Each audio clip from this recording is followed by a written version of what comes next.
frontier. Ladies and gentlemen, the following podcast is Wrestling Daft and is scheduled for 1 hour. Maybe more. It has no real time limits, making their way into your ears. First, from a place called Barneston, he is the Pyramid. Rab Florence! It's going to be the funniest show ever because I'm all about the comedy and the money, baby. How much you can pay? And his partner, Fela Top End of Stevenson. From Mexico City to Beef Community Centre, I've got stories that are going to blow your mind.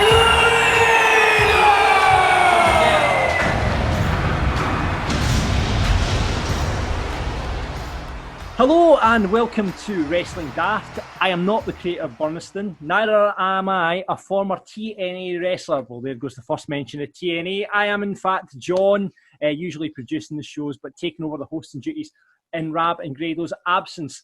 Congratulations to Rab, by the way. Tied the knot at the weekend, and reports were it wasn't your traditional wrestling wedding, so there was no invasion from Grado, so that's good news. Covering the show for Rab and Grado, and with me, joining me from the Marks podcast, it's Scotland's answer to Dave Meltzer. It's Sports Keeder's Gary Cassidy. How are you, Gary? Every time you say that, I get the feel I'm going to get hundreds or more than I usually get hate messages on Twitter, but I'm doing no too bad at all. How are you?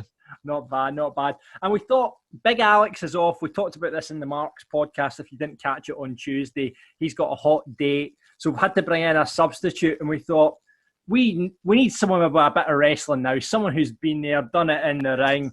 You know, we know nothing. You know, we're just Marks, Gary. We don't know anything about what goes on in the ring. So we thought we'd bring in the experts this week. So please welcome to Wrestling Daft, second time around, it's the Fresh Prince of Drumoyne Square, the one and only Ravie Davie. How you doing, Davie? What's happening, troops? I'm absolutely buzzing to be here today, not getting a chance to co-host the show. I love listening to the show every week, so getting to do this and dabbling a bit of hosting is actually fantastic. But I actually thought you brought me on for my daftness and no my wrestling. I thought, Gary, we've got to cover the wrestling. Daftness, you know what I mean? I think I've got the wrestling. Thank God, I actually did a wee bit of studying in that, know what I mean, and looked at all the stuff just to make sure I'm not coming on mate, without the knowledge, know what I mean? You've probably done more research than Grado ever has for this show, to be fair, mate. So you'll probably be able to... I mean, he's done a lot of work before. He's done a lot of work to get the show where it is, know what I mean? We just his work before the wrestling, that, know what I mean? Absolutely. So what have you been up to during lockdown, Davie? Because we spoke to you on the show just at the start of lockdown. How's it been treating you, mate? Well, I've put on a cut of stone, that, know what I mean? It's not been treated as well, but I finally get back to work about 6 weeks ago, so that's doing is good, know what I mean? That's helping with the mental health and all that, getting out just out with the boys and that, getting back to work, making a bit more money, because through that full furlough, know what I mean? I wasn't furloughed, I'm self-employed, so I wasn't getting furloughed, I was just having to scrape by, know what I mean? Which wasn't really the best, but no, I'm actually managed to put money by for a wee trip to Amsterdam this weekend, know what I mean? So it's looking up, it's going up now. So nice. I guess, I mean, because you're self-employed, Davie, I mean, there was a bit of money coming in from the wrestling as well, and obviously that's kind of hit your pocket as well, I'm guessing. Well, the wrestling as well, know what I mean? Obviously, I know I'm a bit embarrassed asking people to buy my merch and stuff like that, know what I mean? Because obviously people are going through a hard time as well, so there's no like merchandise sales, there's no wrestling, and there was no work at that point, know what I mean? So I was hitting a lot of angles, but I'm finally obviously getting back my feet in that now, so it's getting better, know what I mean? And obviously the sun is shining, as they say. I think if you're self-employed and you're a wrestler, which is pretty much self-employed, I don't think you can be too mad at asking people to spend a bit of money on merch, because that's the worst cocktail you can have. No, never. I would never ever. People tell you this. Any wrestler will tell you this. Not. I mean, I will ask people to buy my merch every day of the week, but just when there's a global pandemic, no, I mean, I'm fair. For a place like government, I know the script, know what I mean? People are obviously going to be in the same boat, so it's not really nice. If people want to buy my merch, know what I mean, they can mail me and ask me, but I'm not going to be flogging it, know what I mean? No time like this anyway. Because I knew the struggle, know what I mean? Somebody asked me to buy their merch, I'd clearly told them where to go, know what I mean? Well, I'll just scrap that from the show plan. When we put the Wrestling Daft merch right now, I'll scrap that for the show plan. Sorry about that, mate. No, sorry. Davie, I mean, how you been keeping up with the wrestling? I mean, you've been still being able to practice. How you been doing that? Luckily I've got an 8-year-old boy, you know what I mean, who's wrestling daft, as they would say. So he wants to go to his wee travel playing all the time and wrestling, you know what I mean? So that's good. That actually does keep keeps me. I'd probably be a much bit. I'd probably have put on a bit more weight than I've ever if I didn't have that. Not I mean running about after him, so that's done as good. And then obviously the one good thing about lockdown is obviously he was out school and that, so we started a wee tradition staying up and watching the pay-per-views and that. Know what I mean? So that was quite good. He used to buzz off. I'd wake him up at 12 o'clock or 12. We go down, we'd have our sweeties and that, and we'd watch the telly, which obviously was brilliant because I used to do that as a wee boy. Around about his age is when I started doing it, so it's a good wee flashback for me. And he was buzzing off it, so he's actually a bit disappointed now when I have to go back to work. You know what? Have you been missing it, Davie? Or? Oh mate, I am. Like, I can tell that wrestling definitely is when I let my anger out and stuff like that, man. Because like, in work the other week, I couldn't find my hard hat, man. I just thought somebody stole it. I ended up going mental, man, and was like flinging stuff about. No, like, what's happening? I just after it, I was like, what's wrong with me? Usually I'd just be like, chilled, not even caring, and I was just getting pure flustered or something, man. So I was realising that's probably because I'm no flinging people about in the ring or getting flung about in the ring. As long as you're not throwing people about your work, going to the boys, No, don't be daft, don't be but just I noticed something that I wouldn't even be caring about, not when I'd be like, oh well, not me, I just need to get another one. I was like, and then ended up the most embarrassing thing about it was I'd left it down at my arse, down at the boat with the site, so it was actually still there, but listen, obviously we're in a strange bit of wrestling. The world's went in the wrestling world, certainly in Scotland and UK and worldwide.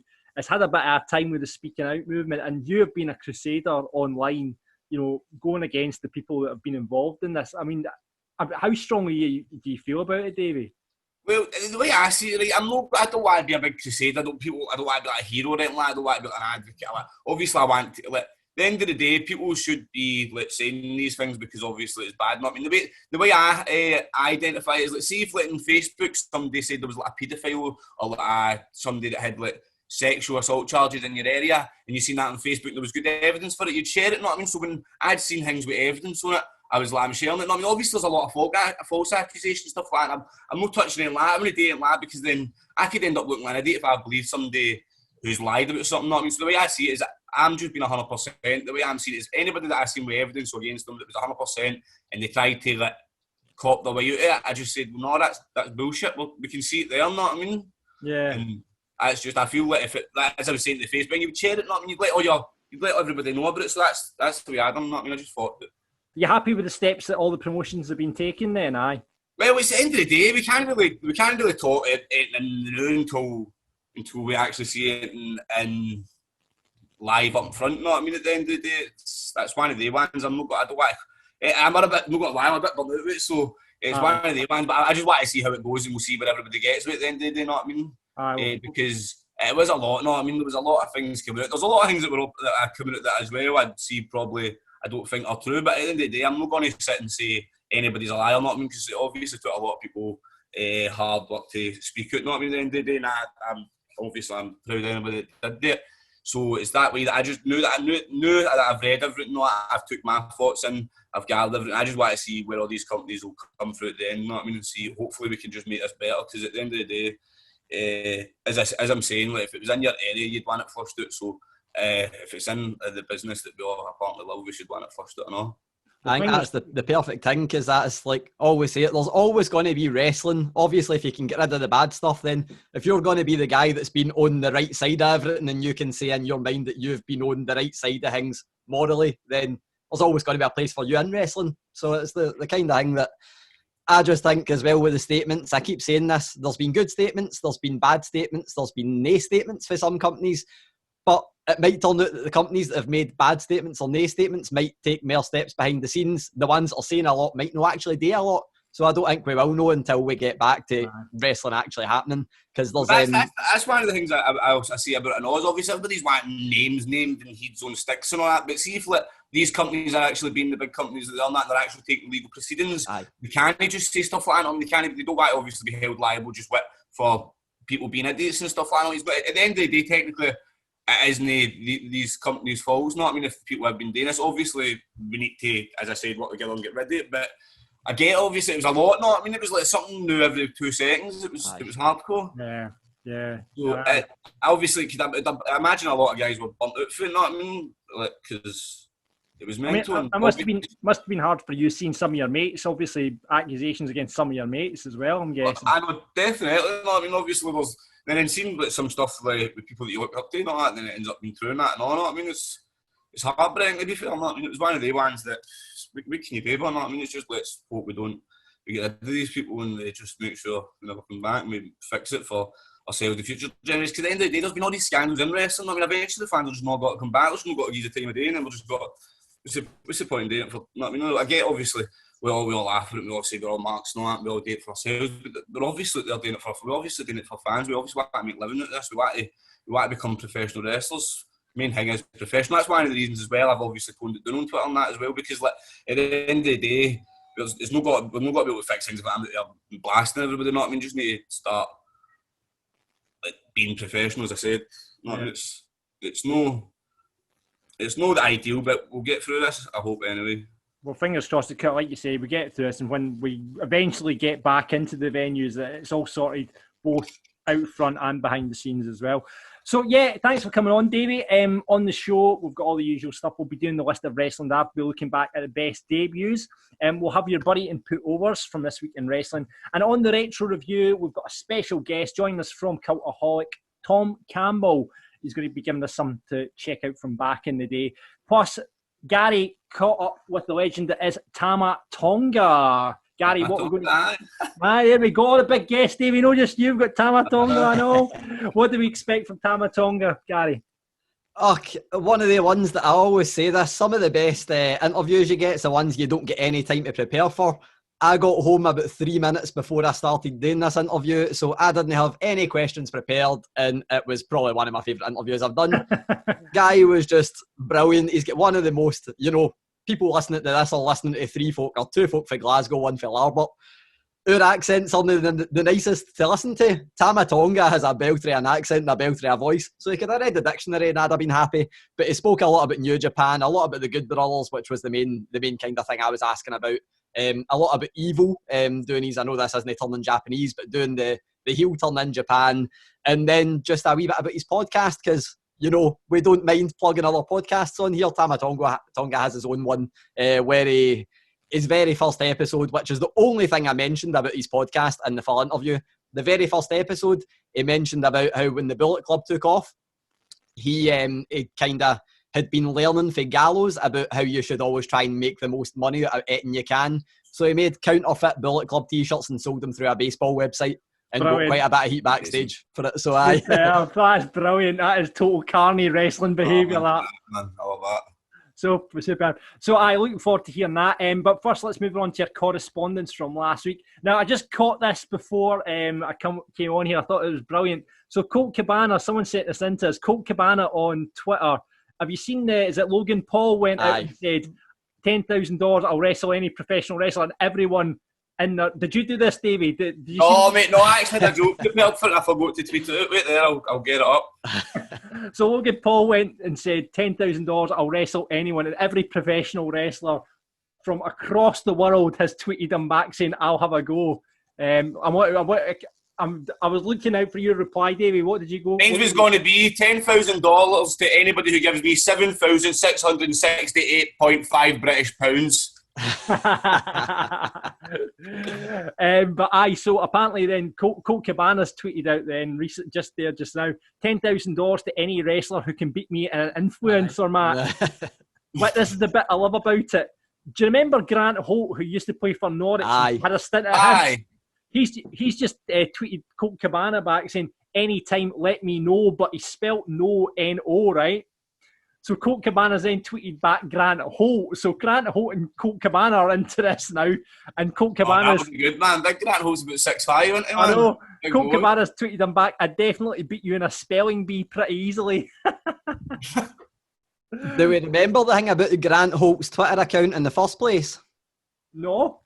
So his Twitter bio used to read... obviously, it's his official account, verified tick and all that. It said, dad of 3 beautiful girls, coach, pundit, and all-round nice guy. And the reply was, that's some weird names for your daughters. Brilliant. So last week, we set you a bit of homework after we got a tweet from Chris. He said, we start the tweet, he said, after Marty Jannetty's tweet confessing to murder, I was wondering what is the best stroke funniest rumour you've heard about a wrestler. when I was at school, loads of rumours about the Warrior dying and then coming back. I remember that well. Davie, we'll come to you first in this. What's the best rumour you've heard about a wrestler? You must have heard a few crackers back.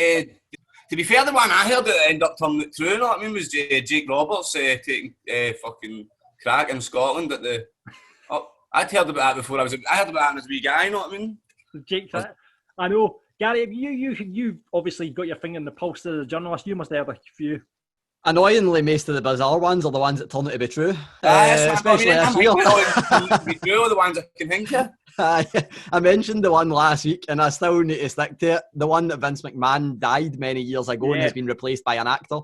I still think that is the most bizarre one ever, and could be true, but I don't think it is. Definitely don't. That one happened with Ultimate Warrior as well, but didn't it? Aye, exactly. That was the rumour. I mean, that's the big one. That was the big one for me. Some belters coming in here. You mentioned with the one with Randy Savage and Stephanie.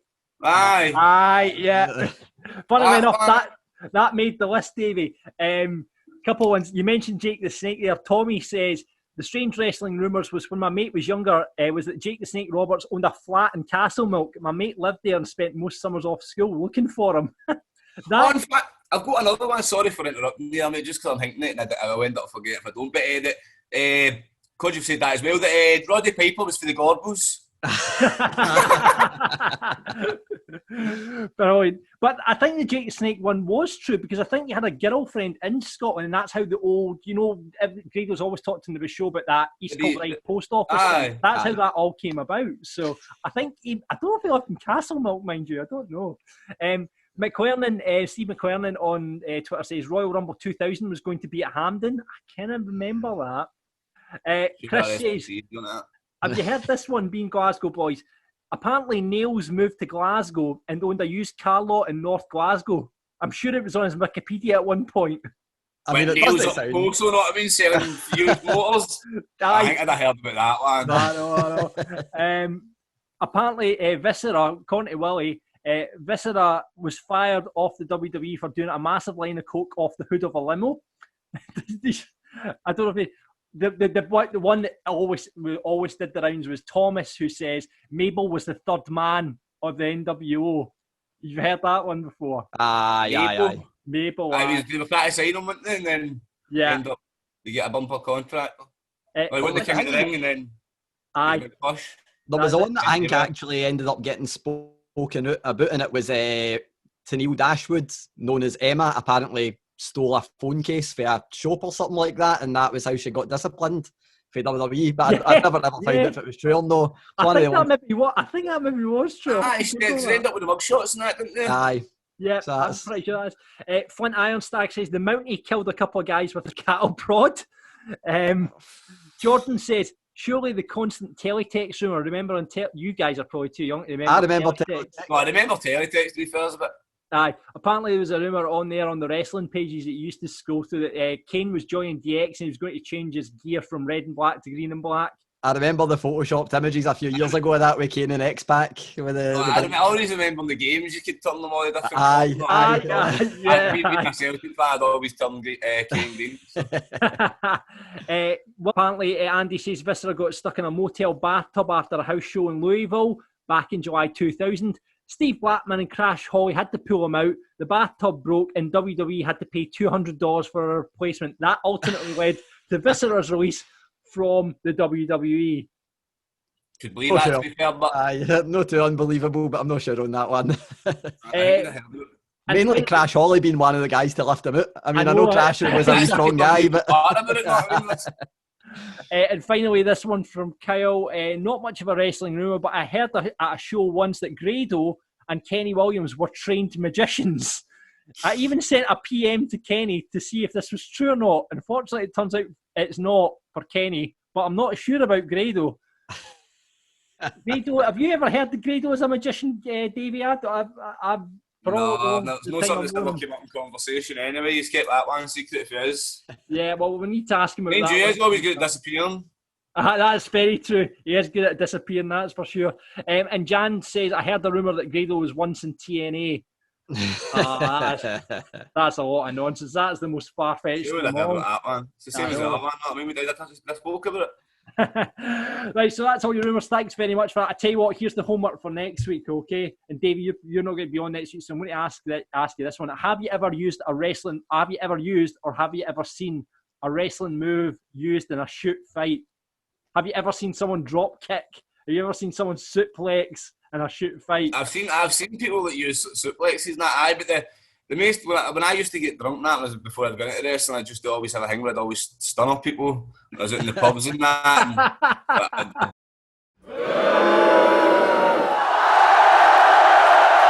So every week we separate the good from the bad in wrestling as we bury and put over stuff from this week. It's kind of like the MMA separated from the raw undergrounds of this world. You know, Gary, I know you're a fan of the raw underground, but I had to use that. I'm just going to sit in silence because I'm quietly standing by raw underground. I love it. Davey, have you seen raw underground? As a wrestler, what do you make of it? Aye, man, the way I see it is everybody always wants something new, not? I mean, they always want stuff different, and every day something different, everybody wants to piss and moan about it. Why not just let them do it and then see when it's done, then criticise it if it was shite, or, you know what I mean, let them tell the story before we decide if it was fucking... That's the way I agree, John. I agree with Davey. I'm not going to say anything against Davey. I agree, Davey. You're a wrestler. I totally agree. Because obviously I'm through that situation. I mean, if I was to gain a story today, obviously, and I was to put all my hard work into it and all that, and then somebody was just as soon as seen it once going like, that's shite, you know what I mean? Like, you would be like, oh, fucking hell, man. What am I meant to do? You always want new stuff, but you give them new stuff to fucking moan. That is true. So let's do the buddies and put overs. Davey, we'll come to you first. What would you like to bury and put over from this week in wrestling? Yeah, well, I'd like to put over, man, the story, obviously, with Rey Mysterio, Dominic, and Seth Rollins. Obviously, it's ramping up now. It's actually going to be Dominic wrestling, and usually they'd have a way to go to it where eventually like Rey Mysterio come down and wrestle. I think it's actually going to be Dominic versus Seth Rollins one-on-one. I actually really want to see that. No, I mean, I think they've obviously put a lot of time and effort in it, and the angle at the Monday there was really good. No, I mean, with it, I'm hitting them with the candlesticks and stuff like that, and then obviously the marks, and that makes you is a that not really makes me, even though I know it still makes me go like, oh, batter him, me, man. Not I mean, maybe that's what I'm saying. Maybe boys like sending me the TikToks, not I mean, stuff like he's right invested in it, that and all. So it's obviously it's working with something. Not I mean, it's getting over the younger demographic, which as we all know, that is the golden chalice now. Is the younger demographic. I've not looked this week, but last week that segment, the one that they done the week before, was the most viewed segment for on YouTube. Oh, really? Because the thing I was saying, I obviously see you were saying there about the Wednesday graphic. See if I seen a wrestling t-shirt I liked and I was skint, probably wouldn't buy it, know what I mean? But see if my Wayne asked me to buy something, know what I mean, for him wrestling wise, and I had my last £20, a good chance I'm going to buy it for him, know what I mean, just because it's sweet in it, know what I mean? So that is the demographic. So that's what's got to sell stuff for them at the end of the day. And what are you burying, Davey? Sorry. Yeah, well, I didn't really like I don't know if you've seen on TNA. I've started watching that again. I actually like TNA. I suppose I could replace Grado for the TNA thing with here the night. Not I mean, it's actually anyone I know. I used to watch it since 2003. But the thing with RVD and that, man, the thing with they were just they see I wanted to watch a softcore porno, man. I wouldn't watch wrestling for it. Not I mean, they were getting all at it, all that thing. And I get that's obviously it's today that it's to annoy people and that, but I just think I don't know. It's the only thing I hate every week on Impact. One of my heroes, honestly, Rob Van Dam is looking like a bit of an old guy now, know what I mean? It hurts me. Doing soft porn. And what about you, Gary? So I'm not going to tread over old ground on the marks. Obviously, I buried Retribution quite badly, and I praised Raw Underground and Dominic. So I'm not going to go old ground. I'm whipping to the blue here. I'm going to start with the bury because it's a wee bit of a serious one, and then I'll do my put over. The bury, we kind of spoke a wee bit earlier about the full speaking out stuff. My bury is Rev Pro as a promotion. So Rev Pro, 2 weeks ago, put out a post that the promoter Andy Quilden had done a 4-hour podcast. I've not listened to it, but a 4-hour podcast all about the speaking out movement. Seen a few snippets here and there.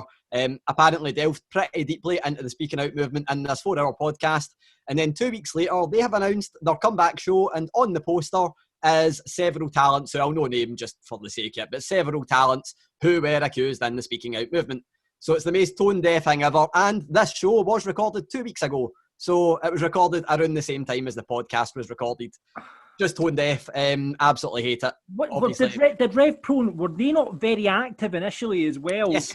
They were one of the first to it and scrapping the management and all that sort of stuff. And then this is what they're doing. You're joking. This is the thing that I mentioned earlier when I said about, people can say a lot, but it doesn't mean they do a lot. That's one of the reasons I'm saying I'm keen to take a step back and just going to see how it actually plays out now, because there's things like that. I mean, obviously. And that's why I'm actually kind of glad a lot of people have took their time now, because there's stuff like this. These people that have jumped straight in, I mean, it happened with Progress as well. They just jumped straight in and then it all blew up in their face, I mean, stuff like that. So I'm actually glad that a lot of places are taking their time and actually, because look at this shit show now, I mean, I'm not letting names that either, I mean, because it's just giving these dafties the time of day. But like people that are like, trying to blacklist people for speaking out their pals' rape and stuff like that. I mean, stuff that there's actually evidence against, and these people are still getting booked that because they can do a couple of flips and they're one of the best wrestlers in the world. I mean, it doesn't matter, man. It should still be, if you're going to, end of the day, see if it'd be different. See the ref at least just got to sit back and no be big white knights and all that. Aye. And I can understand, but they're wanting to be the faces it, so be the fucking faces it. And Yeah. It was just pure tone deaf. It was just, when I seen the poster, I was like, oh, you're joking. I took a wee bit of time before I actually said anything about it, because I'm like, I don't know if I'm overreacting. And then the day I was like, no, it's just... What's the online reaction been like to it, Gary? Very mixed, but I would say the bad comments are a bit more solid and forthcoming than the good comments. A lot of people saying, oh, well, nothing's proven, all this kind of thing. But it's the fact that they came out and were trying to be really transparent and obviously putting somebody on the poster without addressing why they've decided to put them on the poster when there's still active accusations. Just no good. Not a good look at all. So just no for me. So what's put over them? I put over...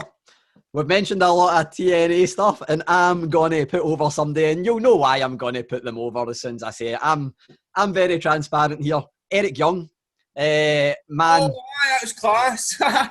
Eric Young last night, his first singles match in Impact. He mentioned on the Chris Van Vliet interview before I got to interview him how he felt like he hadn't wrestled in 3 years because he was going out doing a 30-second match, wasn't even getting like a minute on TV, doing the job essentially. But last night, oh man, had an absolute belter of a match with Willie Mack. Of course, what do you do when you've been in WWE for 4 years? You come out in your first singles match, you do the best pile driver you possibly ever can. Absolutely amazing. And just for a shameless plug, I'm sure we'll be airing this interview in the coming weeks on this show anyway. But I got to interview Eric Young, and that guy, I was already kind of invested in Impact anyway. I love what they've been doing for the past couple of years, and I keep saying it. They've got themselves into a position where people are going to start paying attention now. It's no by luck, it's not an overnight success. I got to interview him, and nobody has been more passionate, more determined, just more motivated. Seems like a guy that's got a point to prove, and I just can't wait to see what he does going forward. But that match last night was fantastic, and I can't wait to see him against. There's 2 matches with seeds planted. One is him with Rich Swann, because he's attacked Rich Swann, who retired last week.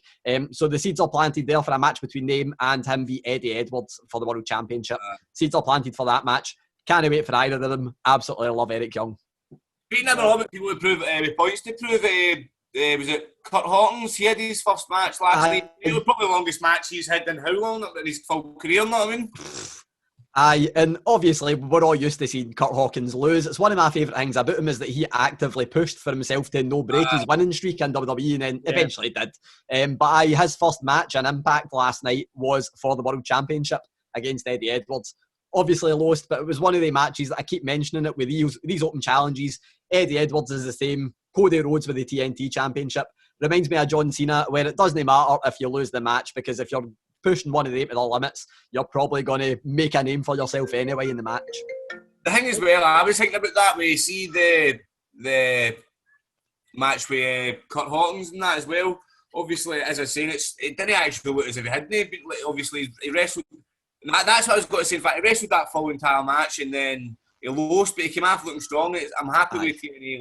They're no Impact. Sorry, that they're no just getting all these WWE guys in and making them win and all that and stuff like that. Because I think that was a big obvious thing in the past that they used to do. I didn't realise that I'm assuming Kurt Hawkins is coming in as independent talent. He's not signed for Impact, has he? I believe he has signed. Oh, has he signed? Right. I believe I don't know how long a deal is it, but I believe he has actually signed. They done the full build with him. They done vignettes over the past 3 weeks or something. Oh, wow. He didn't debut at Slammiversary. So I mentioned this, put myself out again, but obviously when I put out the story about the Good Brothers signing, I'd heard that Heath Slater, Kurt Hawkins, and there was another person, and I'll say the name now because I don't think they've signed, but I'd heard that Mike Bennett was going to go back as well. Obviously Maria Kanellis would have been part of that. I don't think they're going to be back unless it's just been delayed or something, but that was the names I'd heard. And weirdly, I thought Kurt Hawkins was the least likely because I thought he'd have went with Zack Ryder, Matt Cardona to AEW, but he's went there, obviously former Impact talent. The nice wee thread there is that the last time he was in Impact, he pinned Eddie Edwards, who is the world champion, which is why the match made sense. The GCW, what was it? It was like the thing that was happening, wasn't it? Global GFW, Global Force Wrestling, was that? So, but good to see them back, and exactly what Davie said. They're not just putting them back in and going, right, former WWE guys, give them all the belts, give them all the airtime. They're actually using them to make their talent that have built Impact to where it is today look strong. That's good. I like that. Eric Young, but he is an Impact guy, to be fair. He is an Impact guy. You know what I mean? But the guys that so they're making I think they know, was it Heath Slater lost last week or something? He lost, and then he's doing a thing now where he is not part of the company, but he's paying for his own advertising time, obviously, and gimmick to get himself a job, work himself into a job. So it's brilliant. That's a nice bit. Go to some of the listener suggestions from Buries and Putovers this week. Bronze Chell, our friend of the show, put over Dominic taking it like a champ, excited for retribution on SmackDown. Also putting over Orange Cassidy, the global warming expert. Did you see that spot? It was great. I loved that. Loved that. The debate was fantastic. He's burying the awful food poisoning angle. It is literally shit. Well, depending on what the end comes out. This is obviously Montez Ford is apparently being that's terrible. That is terrible. I didn't like it, but I loved seeing Bianca Belair and Zelina Vega. So if it goes that match, I'm not going to throw any flags. Yeah. Louise says put over Rey Mysterio's son taking those kendo sticks from Seth Rollins and Murphy. Randy Orton and Ric Flair's spot on Raw was amazing as well. Bury the Fiend and Alexa and Braun Strowman promo in the ring. I didn't like that. I talked about it in the March. I just was all a bit weird, and I didn't get it. I'll be interested to see what happens at SummerSlam with that, and what happens especially with Alexa, because it was just all a bit weird for me. John Bury, he is burying Raw Underground, just a shite version of Fight Club. Can't argue with that. Not about Fight Club for the movie, I take it. Aye. Don't worry, we're not stepping on ICW's. I was thinking that was the beatdown clan at first there. Because obviously the MVP's we couldn't, that, know what I mean? That's what I was thinking.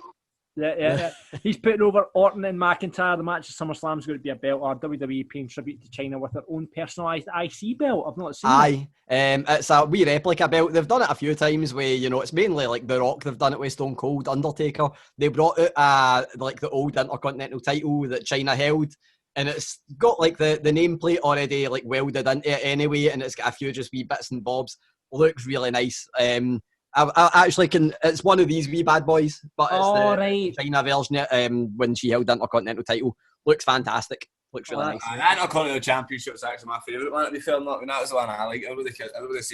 Are you a belt guy, Davie? Are you? I like. No, there's some belts I like. Obviously, the ones. See basically the Attitude Era ones and the ones just after that. I like all them because that was as a wee guy. You know what I mean? But I do think the new ones are a bit OTT. Yeah.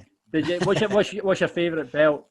My favourite belt ever is the US spinner, the US title spinner belt. That was my favourite belt. I knew that would be it. Yes, I mean, John Cena was absolute peak top notch, man. Kicking about with that belt. No, I mean, I had to be fake one, man. Loving it. Kicking about. I think that was the top. I had my wee John Cena album and all that. Brilliant, man. Oh, I can see you cosplaying John Cena, Davie. I really can.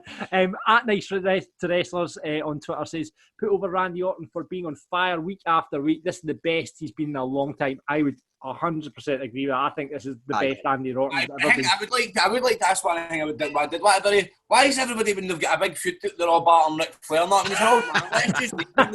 One person kicked his head in. Randy Orton kicked his head in. Batista was ragdolling him a bit like a wet crack, you know what I mean? Absolutely fine if people all got. Can we just leave Ric Flair now? He's had a few health scares. Let's stop battling the old man. I know they talked about Daft and that, you know what I mean? I forgot about the Batista one as well. That wasn't even that long ago. I forgot about that. Aye. That's a new T-shirt. Stop Ravie Davie says stop battering Ric Flair. That's our new T-shirt there. I know he's the pure absolute don in that, but come on, there's a Peter wants to, Nice Wrestlers want to bury Ruby Riot's theme song. Sounds like something from 90s Nickelodeon show. I quite like it, but it is a wee bit, tacky PG, like WWE trying to be punk. Punk, that's what it is. Peter saying put over MJF for being the best thing on Dynamite week after week. I will not argue. I think MJF is a heel. Have you seen much of his heel work, Davie? I actually did really like him. He's one of the guys that actually try to keep wrestling in the olden days, not mean to actually keep it. Mate, he's stealing your look as well. I mean, you've got to get that. He's got the old burgundy. He's got. Because that's the thing. See, but like, obviously, this is everybody always mixes this up. This isn't Burberry. This is Aquascoom. But that's the thing that I've always noticed. Burberry's either right low end or right high end. You know what I mean? It's either really rich people wear Burberry or really like scummy people. I'm Aquascoom. I'm middle end. You know what I mean? Peter's burying Chris Jericho for prancing about like a Vince Neil impersonator at a biker rally with no masks or social distancing in the middle of the pandemic. I was very tempted to put that as my bury until the thing happened, because that, and the best thing I seen about it, Smash Mouth played the same thing, and somebody just retweeted it. I know an interviewer for Canada that I love called Spencer Love retweeted it with the caption, "Not the sharpest tools in the shed." That's brilliant. That's brilliant. Very good. Ryan said putting over Oscar and Bailey from Raw. They're on another level. That was what a match that was, by the way. That was my match of the night. I just want to point that out. Yeah, that was the match of the night. There's a lot of the match with Randy Orton and Kevin Owens was good and all. I mean, like the actual, I'd say that had a better story towards it, the way the Randy Orton and Kevin Owens got run it, but the actual match with Asuka and Bailey was just. But from a wrestler's point of view, Davie, why was that match so good, do you reckon? Just because the two of them are their game, know what I mean? And you can tell they've got so much chemistry and all that, know what I mean? Like, even if they were dead and rang, they'd still be able to make it look perfect, know what I mean? It's just stuff like that. It's just been when people when people click that way, know what I mean? And stuff like that, it's just the kind of game rang. You can just tell that. You can just tell by watching that. Yeah. Well, Ryan's putting over that. The big story, the build they've gave Sasha and Bailey, not means amazing. It's amazing. Not one of the biggest 2 stars we've got is women, and 10 years ago that would never have been a thing. Not so it is. I mean, they've been carrying a lot of the shows. Ryan's putting over Oscar and Bailey, but he's burying Retribution because they just look like kids from the flats. Try with that, fuck's sake, man. I think Ravie Davie and the group of Neds that he had for the Grado match could take on Retribution. I think that'd be the faction v faction. There you go. Aye. Retribution be Ravie Davie's crew. That is the young team. We'd have better balaclavas, but you know the exact balaclavas to get, Davie. Stephen's burying Retribution, just looking like a bunch of wee Waynes. Go and set something on fire or do something, or at least attack someone, Stephen says. Set something on fire, fuck's sake. Florida man sets building on fire. I mean, I thought what they did in SmackDown the week before, where they came in and destroyed everything, quite Nexus with chainsaws and battering people, I thought it was good. But then, like you were saying, on Raw on Monday night, Gary, they're throwing a brick through a window and running away. And I keep mentioning the 2 bricks they threw one through when the window had already been put in, which is a waste of a brick. But also the thing that I keep pulling back, the SmackDown thing was brilliant. I really liked that angle. It started selling me on it, and then we went straight to 205 Live where everything was back to normal for what's meant to be a live show. So that was infuriating. Darren's burying the AEW Women's Tag Tournament being on YouTube and not on Dynamite. A lot of comments about that. Aye. Appreciation night. That's a strange one. That is a bit daft, isn't it? No, I mean, we've got WWE having 2 of the best. If it is a competition, right, we've got WWE having some of the best stories right now with women putting them at the top, not I mean actually showcasing them, and then they're having this tag tournament that's meant to be showcasing them, but they're just putting it on YouTube for. I get maybe the idea because it's free to watch, so they can get more eyes on it, but. Still, it just seems like, just go and watch this B tournament. You know what I mean? Yeah, and Scott finally putting over wee Dom, taking a beating like a champ, and he's burying Marty Jannetty, casually admitting to murder whilst being racist and homophobic. Impressive stuff. But the thing, see about the Marty Jannetty thing, but the thing I've noticed straight away, right, it's obviously a lie, right, because he goes like that. I never told my brother because he'd kill him, but the guy's a partner of the deed. Aye.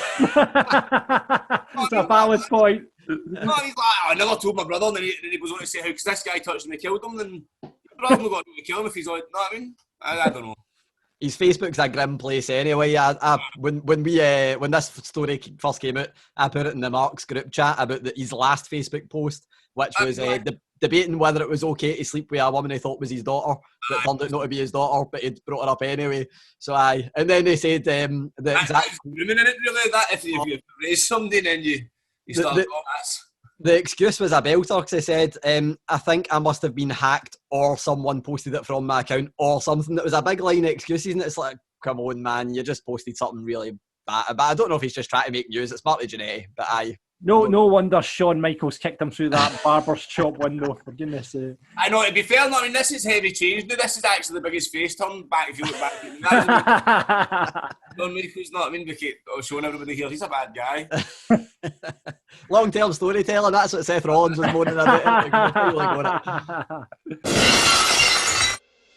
It's at this point in the show where we load up the wrestling DeLorean with plutonium and head back to the past as we look at pay-per-view from days gone by. And this week, in Rab and Grado's absence, we've another special guest to be our Doc Brown from Cultaholic. Yes, other wrestling podcasts do exist. He is presenter of the Daily Podcast, among many other things. It's Tom Campbell.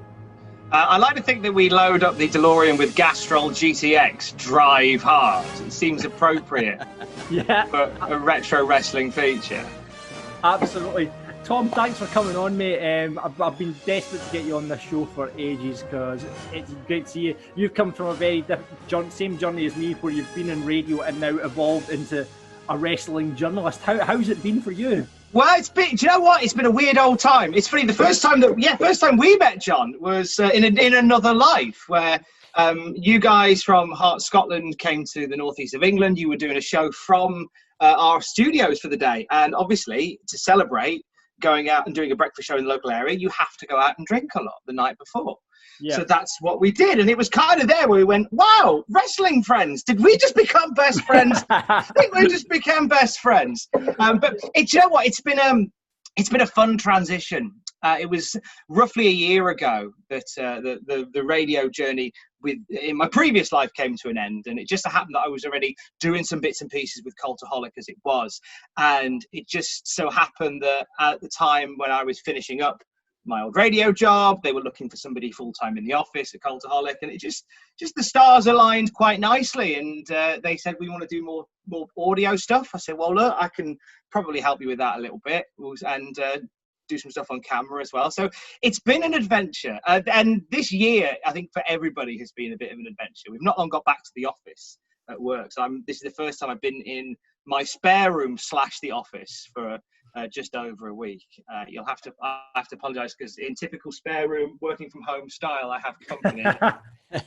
It's all right. Davie's back garden. We've got kids running about and everything. I thought that was just a really good virtual background. I thought there's not that much sun in Scotland. It can't be real. This is sunny Govan, mate. Never rains out here. Of course. It's been an adventure, but it's nice that it brings us together again. So. No, absolutely. I mean, you guys have been working really hard throughout the pandemic, doing loads of stuff in Cultaholic, which is one of the biggest go-to, I would say, wrestling websites in the world. Let's just say that. Well, I appreciate that. Thank you. Sorry, Gary. Sportskeeda's Gary Cassidy. I was going to say, because Gary's over there. As someone that's speaking as Gary Cassidy and not as Gary Cassidy from Sportskeeda, I completely agree.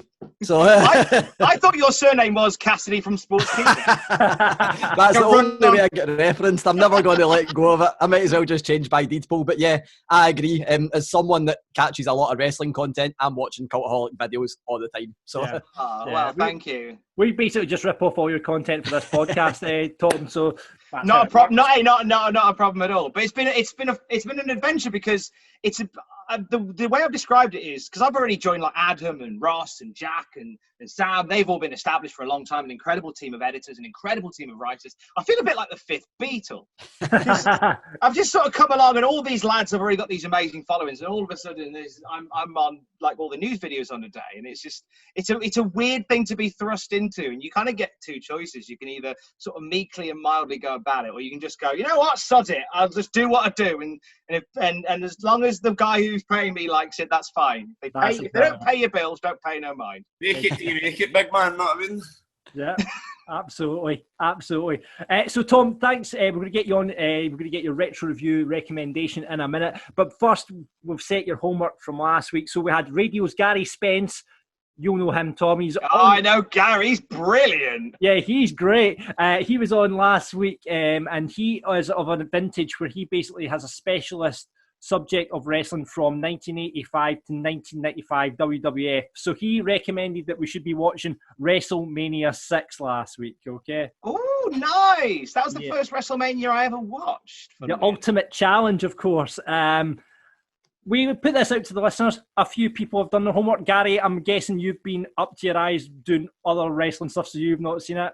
Aye, but I did actually recall quite a lot of the matches anyway when we were talking about it last week. So, aye, but I've definitely not watched it in the past week. That's the one thing I can say. Yeah, no. Davey, do you remember WrestleMania 6? Aye, so with Warrior and Hulk Hogan that in it, and then the one with Roddy Piper done the... Yes, the one that Roddy Piper did. Yeah, absolutely. That hasn't aged well. And actually... breaking down barriers, not even having the first ever black woman wrestler at WrestleMania. We might not be, but I'm sure it was. Not I mean, and then they go and do that. Not I mean, kind of... General disappointment on Twitter said that pay-per-view has not aged well at all. Yep, I think I agree with that. Alan says Hogan kicked out at 3.5. Guy just can't do a proper job. Always has to give himself that out. Well, I've got a point this. See, when I first started training, right, obviously I ended up getting pinned one day. The first time I've ever taken like a pin, right, the guys beat us 1, 2, 3, and I went, oh, right at the end. Not I mean, after the freeze happened, like, why have you done that? I'm like, I don't know. I suppose I've woke up after it and I'm like, just trying to hang me like, no, mate, you need to stay doing that. I was sort of thinking, no, because obviously I'd never really cottoned onto that. I'd seen it like once or twice at WrestleMania. I was more into like the Ultimate Warrior actually win, so I was more like engrossed in that. So I'd never actually picked up on that moment, and then I thought I'd fought up myself. Like, oh, that's a pure cool thing to do. But no, you're burying your opponent if you do that. Oh, you. The Ravie Davie over like Hogan won't be pinned. Ben said that's what everybody thinks when they start it. They've got to be Hulk Hogan or Stone Cold or something. Ben said had this on the WWE Anthology DVDs. Great pay-per-view, especially Dusty Rhodes and Sapphire coming out to Wheel of Fortune. Now, if you look on the network, they've dubbed over Common Man. Dusty Rhodes' entrance is Common Man, obviously, right? And he comes out to that. And they've done that in the network. If you dig into the YouTube world, however, Dusty Rhodes and Sapphire come out to the Wheel of Fortune theme tune, as in Nikki Campbell and Jenny Powell. It's true, actually. Yeah, now you say that, you're right. They do. Which is bizarre. Really bizarre. Odd moment. That is mental. Obviously, I take the most of the rights for it, and that's how they've had to. W treatment. I don't know why Dusty Rhodes would come out to the Wheel of Fortune theme, but it's brilliant. I went and dug this out on YouTube. It is available. We'll put it up on our Twitter so you can see that later on. So that was WrestleMania 6. Tom, what is our homework for next week? Homework I'm going to set for you guys is a bit of a way away from that. An event that actually, had it been the WrestleMania of this year, it wouldn't have been a bad thing. I'm going to give you guys Backlash 2000. Ooh. So WrestleMania 16 was a bit of a damp squib as a WrestleMania. It was kind of that time where they'd started treating WrestleMania as a big event, and they'd started sort of talking about the pageantry of it all. And unfortunately, the year they started doing that, it was just a very average show, with the exception of that triangle ladder match for the tag team titles. But 4 weeks later or so, we had WWF Backlash, which, had that been WrestleMania, would have been absolutely mind-blowing. One of the better B pay-per-views, I think, of that decade. So it's on that show. I've had to put up the card to remember, because a lot of it is sleeper matches of greatness. Things like Big Show and Kurt Angle have a really fun comedy match on there, which I think that's the night where we met the Showster. And it was at a point where Hogan was still doing his thing in WCW. And so to see it so blatantly mick-taken on WWF programming was really quite bizarre. Dean Malenko and Scotty 2 Hotty have a match for the Light Heavyweight Championship on that show. And the Light Heavyweight Championship was that belt that was just very much pushed to the one side. And then all of a sudden, like, they had no right to do it, but Scotty 2 Hotty and Dean Malenko just have an amazing series of matches for the Light Heavyweight Championship. And one of those matches is on this card here. If you want some garbage wrestling, you've got a 6-man hardcore match for the Hardcore Championship. It's sort of like a free-for-all type affair, very similar to the hardcore battle royal they had at WrestleMania, but I would argue with a little bit more form to it. We had Chris Jericho and Chris Benoit going one-on-one with whilst the finish wasn't perfect, like the match showed that here's two guys who are going to very much lead the way in the industry, and that's a really fun match to watch as well. We see Trish Stratus go through a table on this show. Now, it's something that doesn't particularly age well, an entire crowd that pops every time a woman gets manhandled. It's not particularly special in that regard, but it's a story that has a beginning and it pays off, and they pay it off wonderfully in there. Eddie Guerrero and S.A. Rios, which doesn't sound like an amazing match on paper. Well, it does, because Eddie's involved. But a European title match that's actually really good fun. But the pinnacle of that show is that main event. It is the match that should have headlined WrestleMania 16. It is The Rock Triple H one-on-one for the WWF Championship. It sees the return of Stone Cold Steve Austin for the first time since November of last year. And the crowd were apoplectic when Steve Austin made an appearance at the end of the match, even though he didn't look particularly great. It was just nice to see him again. But the match was beyond anything that they put together at WrestleMania, one-on-one between Rock and Triple H. So Backlash 2000, that kind of gives you a bit of a taste for it. Like, if you're going to watch any show this week, highly recommend watching that one. Yeah, I mean, that is a stacked card when you look at it. You know, well, yeah, because there's a few sleeper matches in there, stuff that you wouldn't think wouldn't, and in a traditional time wouldn't make it onto pay-per-view. Eddie Guerrero, S.A. Rios, sounds like it would be a TV match, but there was a story in there as well. It was the night of Eddie Guerrero's prom, so you had a little story that ran through there. It was quite cute, and it was S.A. Rios in his highest position ever. It was introducing us to Lita, who was making a debut through S.A. Rios at that point as well. There's a few sleeper matches in there, but as you say, stacked. Yeah, oddly, when you mentioned that pay-per-view, I know that obviously the first thing that comes to mind is The Rock v Triple H, but the two matches I remembered was Eddie Guerrero, S.A. Rios, and the six-man hardcore match, because I love Taz. So that was the two matches I remembered instantly. It was about 2 weeks after that amazing point in time. 2000 was amazing.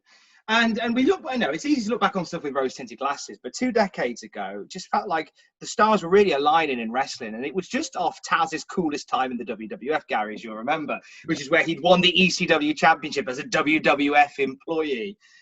Incidentally, I read recently about that.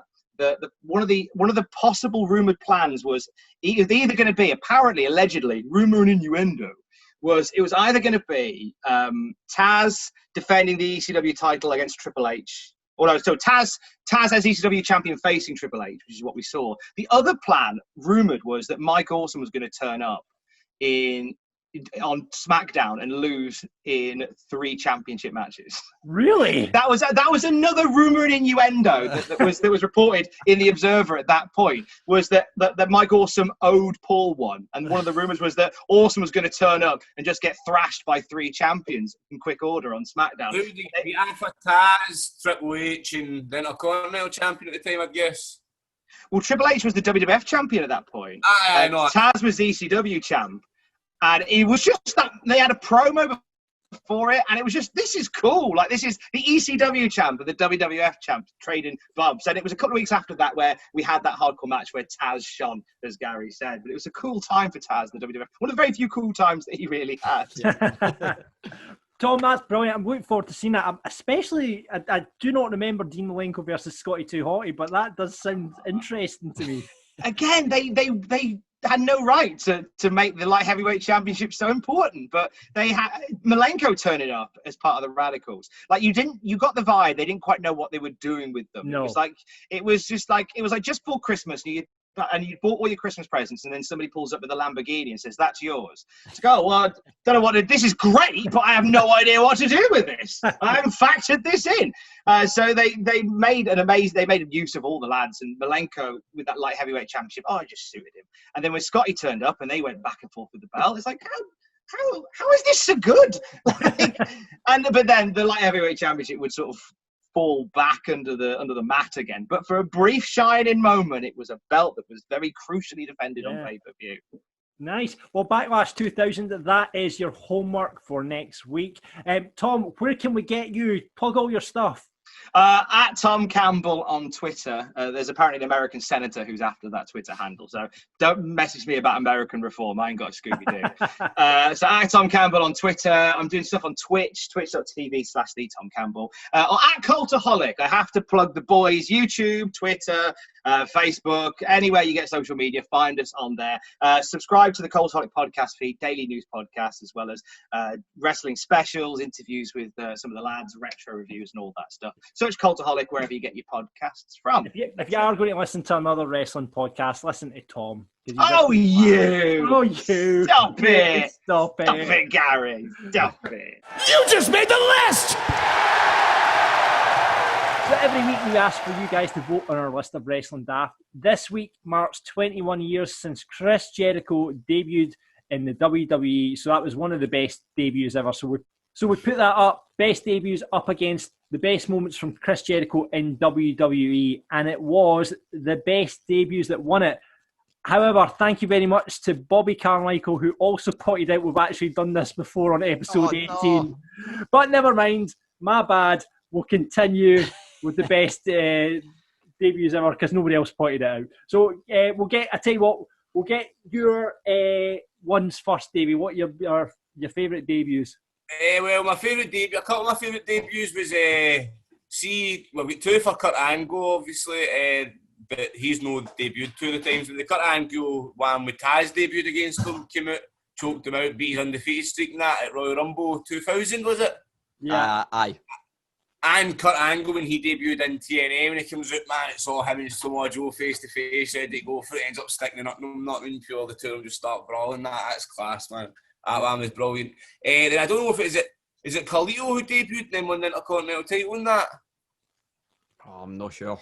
I'm sure he debuted, it was a US title maybe, he debuted against John Cena and he beat him for it. Was that Kevin Owens did that, didn't he? But I can't leave it. I'm sure Carlito but debuted and won the Intercontinental title. Carlito definitely debuted against John Cena. Won the US title. There you go. You're fitting in amongst us marks. You're out marking us here, Davie. Well, he done that. They won that. I remember being a wee guy, and that was at my kind of rebellious stage. Not me, where I'm starting to know. Obviously, I'm starting to like all the bad guys and that. And he came out and he's spitting in people's face. Like won a title on his first night. I was like, that guy is an absolute G man. That's actually what I'd like to wrestle with anybody is Carlito. Really? The one that's possible, the ones that are like possible. Not I mean, obviously, yeah. Like Shawn Michaels and stuff like that, but Carlito's probably possible because he actually still wrestles and that still does stuff. I mean, MVP was one as well, but I don't think he's possible now with him being in WWE and that. Know what I mean? So him or RVD would be the two I'd like to do. Know what I mean? It could happen, mate. It could happen. I could just imagine you kicking about Govan with your apple as well. I know he's guys just spit me an apple. Know what I mean? I've got just a wee ashtray full of douse. Gary, then what is your top three? What are your top three? Oh, before because I had my top one. My top one would be obviously John Cena coming out and slapping Kurt Angle. It's all three of them actually. They're not intertwined anyway. Not I mean, the one when he comes out and slaps John Cena, not he slaps Kurt Angle. That's amazing. Not I mean, I'm just like never heard of the guy. Obviously, not I mean. It was when the internet was starting to kick off, not so I'd heard that obviously hit bits and bobs with John Cena, but never actually seen him. And obviously comes out and does that, man. It was class. Yeah, that's my three favourite debuts. Ruthless aggression. Gary, what's your top three?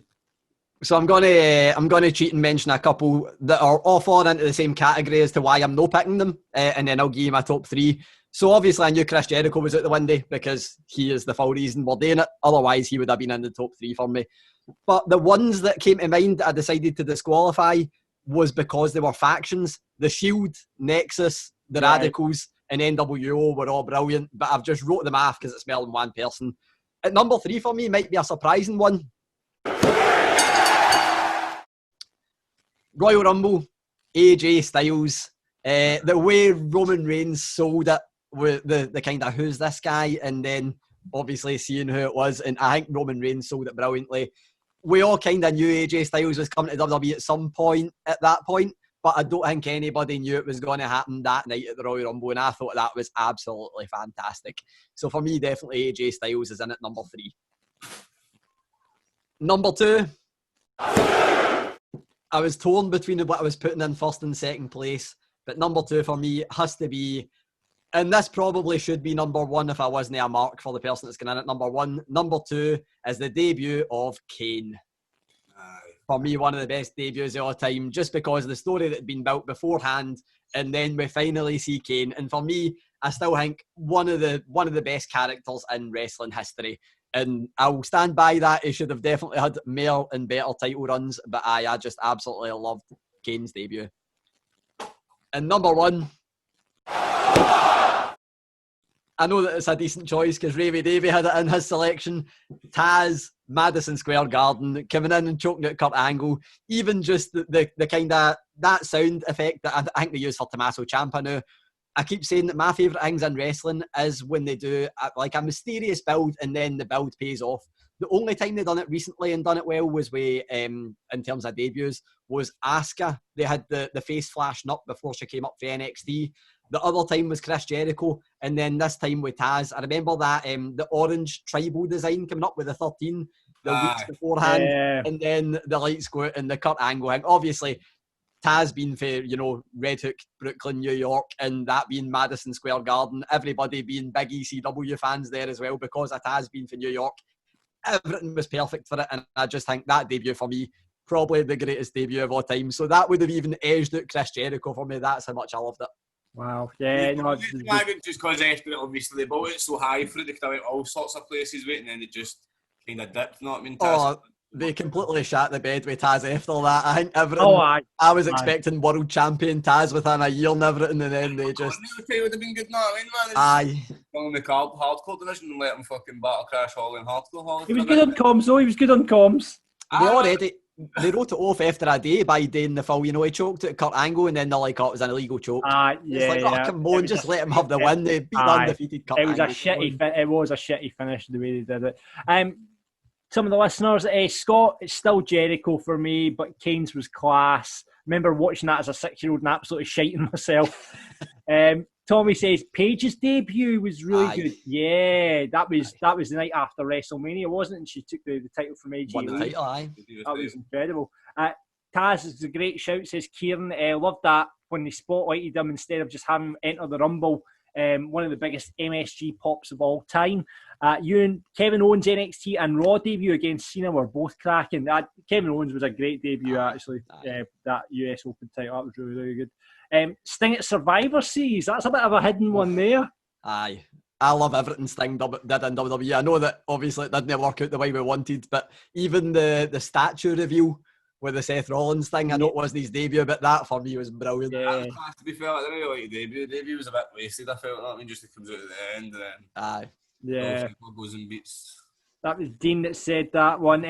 Keith says it's got to be DDP's debut in WWE, coming out in the motorbike to Undertaker's music, wearing the balaclava, like the Diamond Cutter. No one's seen it coming. Shame the guy ended up getting buried along the way by the Undertaker. The storyline was probably my least favourite storyline ever. You've got DDP, don't make him a stalker. It was just yeah. I don't like they'd wasted again. That was another wasted opportunity from WWE. They don't normally do that.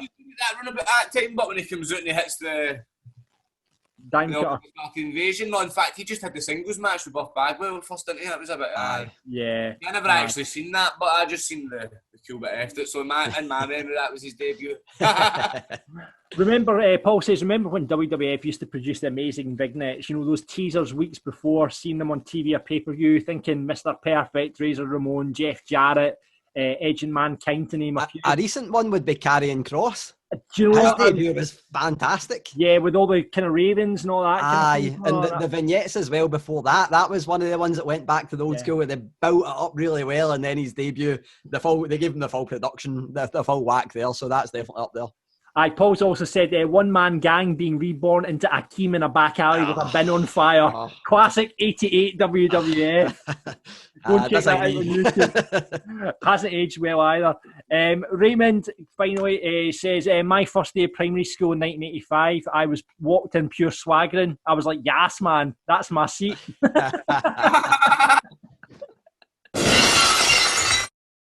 So it's a new part of the show where we invite the listeners to come in to do a run-in.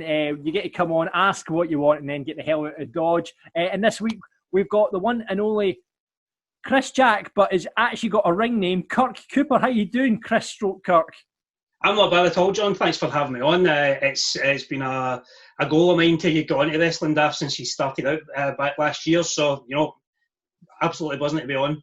Absolutely buzzing to be on a podcast that people listen to as well. He's just apart from the fact that we've got Ravie Davie here, obviously present company excluded, you've just chose a bad week to be on, because instead of talking to Rab and Grado, you get John and Gary. I know. At least Ravie Davie's here. No, I'm just happy to be talking to anybody about wrestling. Doing what I do over here in Northern Ireland. It's quite hard to get a hold of top end guys, top level wrestling guys to speak to. So with three lads like yourselves, more than happy to be on to have a wee bit of chat with you. Where is it you training at in Ireland? Obviously, you've had a bit of madness there, haven't you? Yeah, so I have been training with Titanic Wrestling for the last, they started up in May last year. Formerly, I was with Pro Wrestling Ulster, PWU, who'd got there and started training with them back in 2018. And then the show that I debuted on with them turned out to be the last ever show. That's it. So I'm a promotion killer as well as everything else.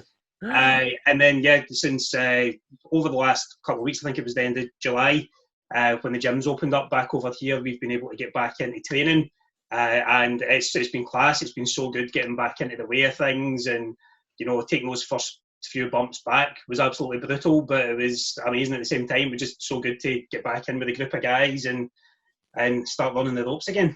I'm jealous of you, but you Glaswegian, right? Because you've not got a Northern Irish accent. No, born and raised in Lanark. So brought up in Lanark, moved over here 6 years ago this week. Been over here and just been doing various different stuff. And it's only been the last couple of years that I've took up the wrestling. A wee bit older than everybody else that I train with. I'm in my mid-30s now. So chucking myself into this at this age is probably a wee bit daft, but he was 24 when he started, mate. Know what I mean? He was a 3-time world champion. Don't ever tell you can't do it. Know what I mean? Well, no, I'm enjoying it. It's the I went through a stage in my late 20s where I was playing ice hockey and stuff, and just never fitted in with that. Couldn't get to grips with it. My football skills diminished after high school, so I thought, I'm 32. Why not chuck myself into something completely wild and different? And wrestling was it. So you've inspired me. Maybe there's a hope for me yet. I might have to take it up so myself. You want to be the gimmick, that producer John, know what I mean? The guys stuff, Kurt, you've got a really interesting gimmick in wrestling, Gary was saying. However, what is your gimmick over there? My gimmick is basically Diet Gary. I am. I don't have any offence on that, maybe you're no Diet Gary. Cheers. But no, it's basically my gimmick, as most good gimmicks are. It's art imitating life. So when I moved over here, I'd been working for a wee bit of the Daily Record and stuff, just doing like sports interviews. I used to work at Motherwell Football Club, so being a sports reporter is always something that I've been wanting to get into. And then the way that I get involved with PWU, I was working for Belfast Live at the time, doing some subbing, and they were doing a show where Kevin Nash was coming over.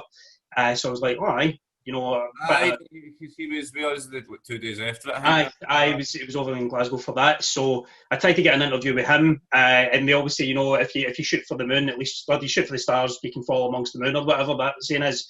So I never get an interview with Kevin Nash, but I get an interview with Tucker, that had just signed with the WWE at the time. So I kept in contact after that, and then that January, they were opening up the school again to take in a new new bunch of folks. I thought, with journalistic integrity at stake, do a bit of Louis Theroux, I'll go along, take part in the training, that kind of stuff. And an 8-week course has turned into 2.5 years of me taking bumps and jobbing out to folk that I probably shouldn't job out to because of my size and stuff. But yeah, it's been some ride. You do your toe right now. I mean, if you and there's one thing, before we get into your question on the run-in, Kirk, is you have worked with Bingo Balance. I have worked with Bingo Balance. Yeah, I was thinking, I know you guys usually ask about like credentials and stuff, and to be honest, wrestling credentials, I've got them falling at my arse. But I think the biggest one is, I've been involved with Bingo. I had no idea there was such a cult following for them. But only on this podcast. But I've only worked with them a couple of times. The first time I worked with them was in a chapel. It was in a chapel in Banbridge. And it was my first stint as being a manager for one of my mates, Lewis Alexander, and we were doing this multi-man match. Like the promotion we were working for here is mad for multi-man matches and weird stipulations and stuff. So I came out as the manager, but there was this like pensioner woman in the crowd, and she'd been effing and jeffing like the whole way through the show. Like the promoter had to get on the mic and say, "Look, if you don't stop the swearing, this is a family show, we'll need to huckle you out of the chapel," kind of thing. And she ended up attacking me. She ended up attacking me like mid-match. So I was helping my mate Lewis out, being a wee bit of a distraction.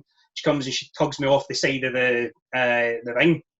Like at the time, because it was a multi-man match and there was loads of folk round about, I had no idea if it was one of the other guys that was supposed to be in the match. So I'm like kicking out at this pensioner that's like swearing at me and stuff. And at that point, she actually stopped me for having a bit of a spot with Bingo. So I totally ruined that bit of the match. And then it ended.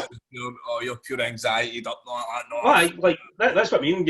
I think there was maybe only about 25 folk at the show, but it was my first time working for that promotion in front of that crowd. Kicking in, Mark. I get it, man. It would be brutal.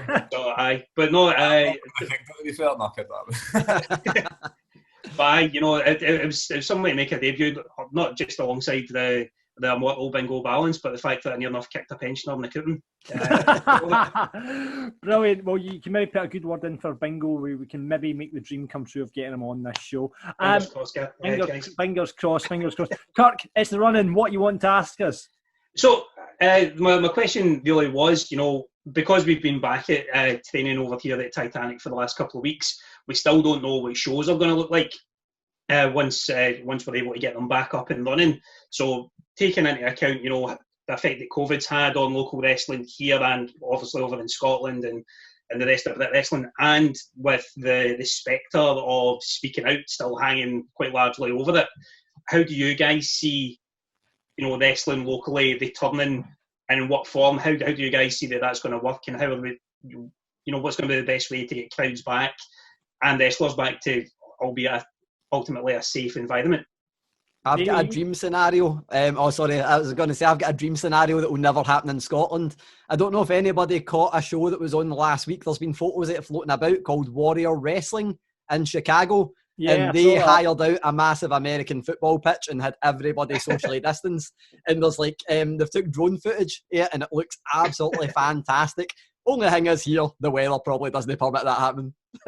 Aye, that is probably the biggest kicker, because I think there was talk, we'd spoken, one of the first sessions back about, about maybe doing a cinematic thing or an outdoor show to announce that they were coming back, but it's just such a difficult thing to judge how you can do it, because the weather's so changeable over here.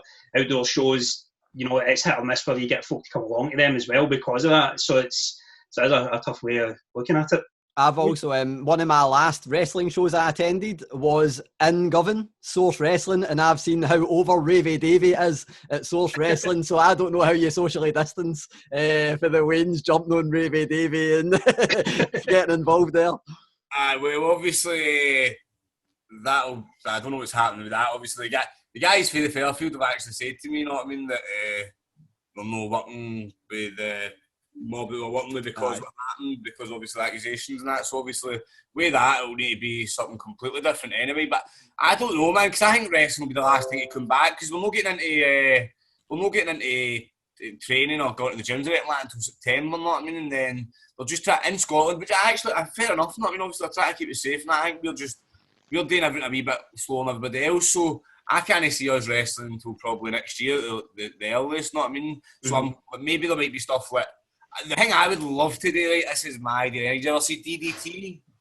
They go and do all these batshit crazy stuff like wrestling, swimming pools and all that stuff like that, right? You know how Loudon Castle? Mate, honestly, I would definitely do it. I would climb up the top of the mouse trap, man, jump off it. Maybe not jump off it, but I'd jump off it halfway. You know what I mean? Something like that. Honestly, that's the stuff that I would like to do, man. Just like cinematic, crazy stuff that you can put on YouTube, something different so that you can get the views. Because obviously, we'd be able to wrestle and do stuff like that because of the laws of like drink. Put it this way, if you can get 50 people in a pub, you should be allowed to get 2 guys doing last cinematic wrestling event or something like that. So I think maybe that should be the way it goes until we find out more out here. Maybe do stuff outside the box. Because I can't see them letting men sweat each other and fling each other about until. That's why, man, you need somebody dressed up as the old mascot, that old daft lion, and either they unmask and put somebody's head in or you put their head in. That'd be absolutely brilliant. I think outside the boat, stuff like that, you know what I mean? Because I don't think they're going to let you set up a wrestling anytime soon, have fans in and stuff like that. So you need to do something like talking Shotmania. Look how good that went. Aye. Something that's different, something that'll have a buzz that people will pay for, you know what I mean? That will actually be legal and you'll not get the jail for maybe. Like that at the end of the day, fuck's sake. Well, thanks for coming on, Kirk. Did you get the answer you're looking for? Oh yeah, definitely. As at Titanic, we're still trying to come up with ways of making sure we can get ourselves back out there in the best way possible. It's going to be safest for the fans and the performers and everything like that. Even with training just now, you know, we're doing stuff that schools should be doing anyway in terms of, you know, cleanliness, hygiene, all that sort of stuff. But we've obviously got that bigger emphasis on it now. In terms of, you know, cleaning up the gym after those, not just leaving the cans of Monster lying like we normally would.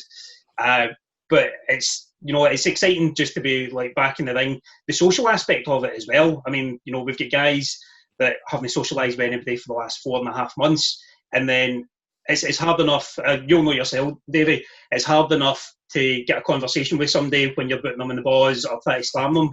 You know, so you're trying to get all that crammed into your wee 2-hour sessions and stuff. So, oh no, definitely. I mean, I get what you're talking about. See with me as well. If I don't, my go to wrestling's where I actually get my wrestling fixed. Not I mean, because my pals, they don't like wrestling at all. Not I mean, they like getting drunk and playing football and stuff like that. Know what I mean, so they don't really. If I start talking to them about wrestling, they'll just start telling them an idiot, know what I mean, stuff like that. We've all been there. I get my wrestling fixed and all that, know what I mean? So I did get that. The social aspect of it. There's probably a lot of guys that like, train at obviously wrestling is the only time they get out and see what people are. That's exactly it. You know, I'm a guy in my mid-30s that's got a 4-year-old daughter, so socialising is not really on the cards for me. So, you know, getting up to the yard maybe once or twice a week, that is my social life. Well, Kurt, I hope it all works out, and good luck with Titanic, and hopefully you can get a show on or in some way or shape or form. The cinematic idea I think would be great, especially if you can make it happen at Loudon Castle with Davie and Paul dressed as a lion. It's going to be a beautiful thing. Well, sure, our training centre is just off it's between the Falls and the Shankill, so I'm sure that we could get some sort of, some sort of stuff going on up there in Belfast. That'd be good. I would love to obviously come out of Belfast and stuff like that and wrestle, man, but obviously I don't like my Celtic singlet would go up. Ultimate heel. Ultimate heel in Belfast, bro. Kirk, thanks very much, and that's it for this week's run-in. No worries. Cheers, fellas. Thanks for having me. Woo! So, more big interviews brought to you by Gary Cassidy. Obviously, him working for Sportskeeda does help us out on this podcast because he gets lots of big interviews. And this week, we've got another one. And Alex will be gutted he's not here because we've got one of Japan's finest, Tama Tonga. Aye, so oddly, I've been interviewing for about 2.5 years now. This is the first active New Japan talent I've ever interviewed. But absolutely brilliant. I got in touch with him because I absolutely love his podcast, Tama's Island. But the list goes on. Everybody knows, Tama Tonga. You get the the stuff that we seen on Twitter with him and Roman Reigns having the wee back and forth, which I asked him about, of course. But apart from that, 6-time IWGP Tag Team Champion. He's the adoptive son of Haku as well. Is he really? I did not know that. I think real life uncle, but adoptive son. Aye. So that, I mean, impressive guy just for that, and obviously we all know about what he's done in Japan. He's one of the, if nobody knows about New Japan Wrestling, he's still one of the names that most people know anyway.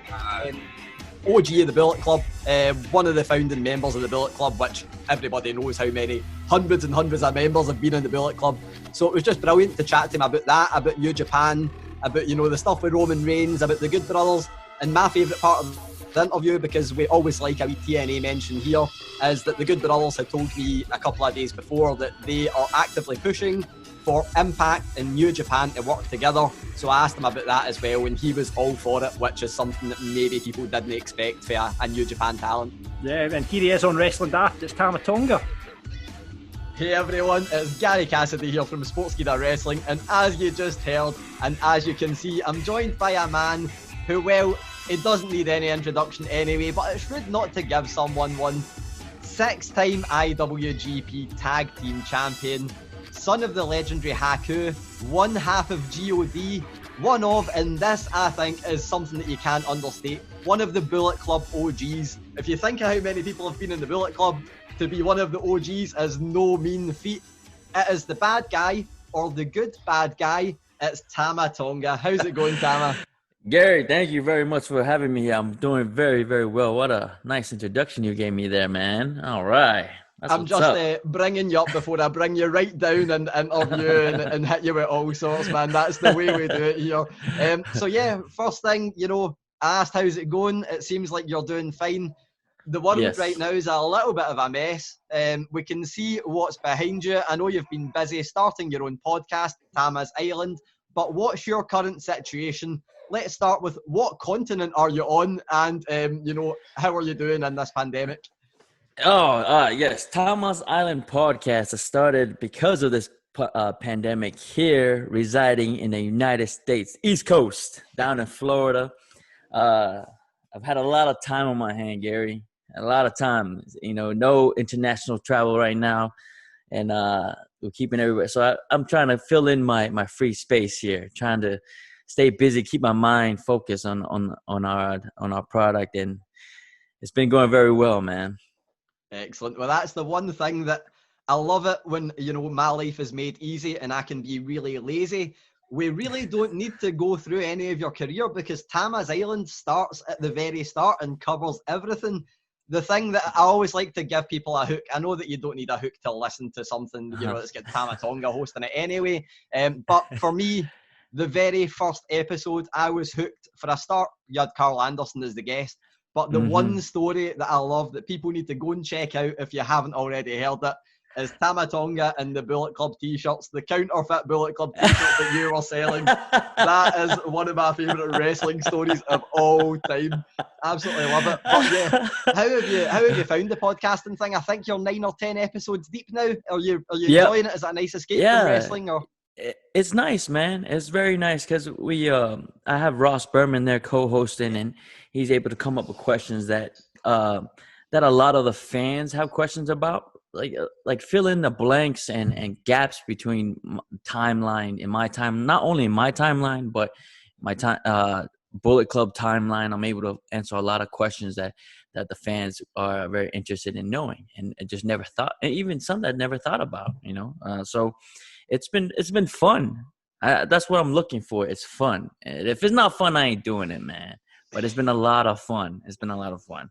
Well, that's the thing that you mentioned there, and this was something that was echoed by a guy we just mentioned, Carl Anderson. So the Good Brothers obviously just done their big, you know, blowout interview after their recent, you know, well, their release, but their 90-day compete clause ending, and they said they needed Ryan Satin there to keep it under control. I think that's very much what Ross does with you.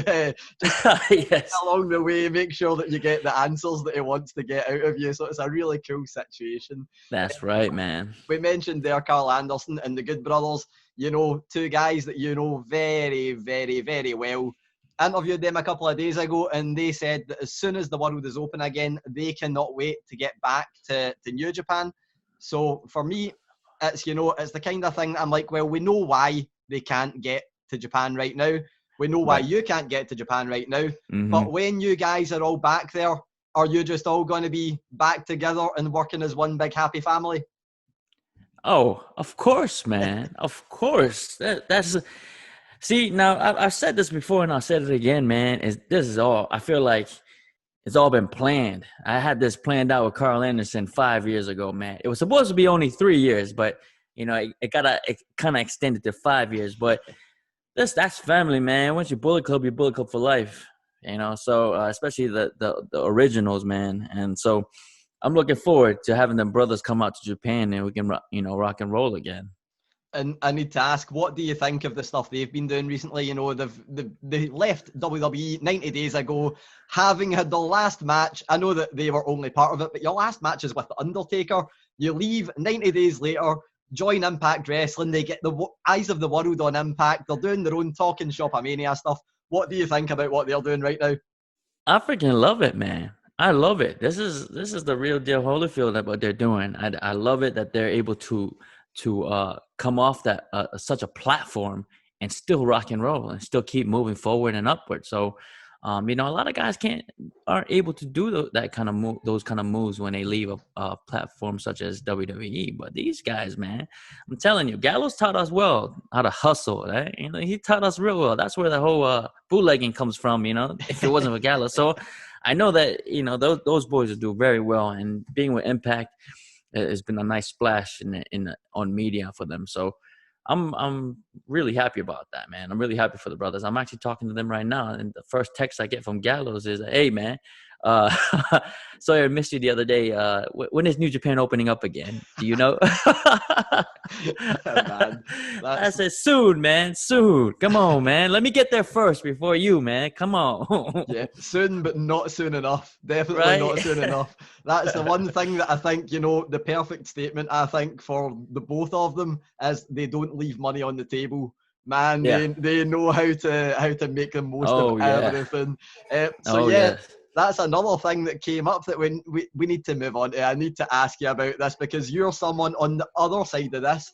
They're obviously, you know, they've got their hands in all the pies right now.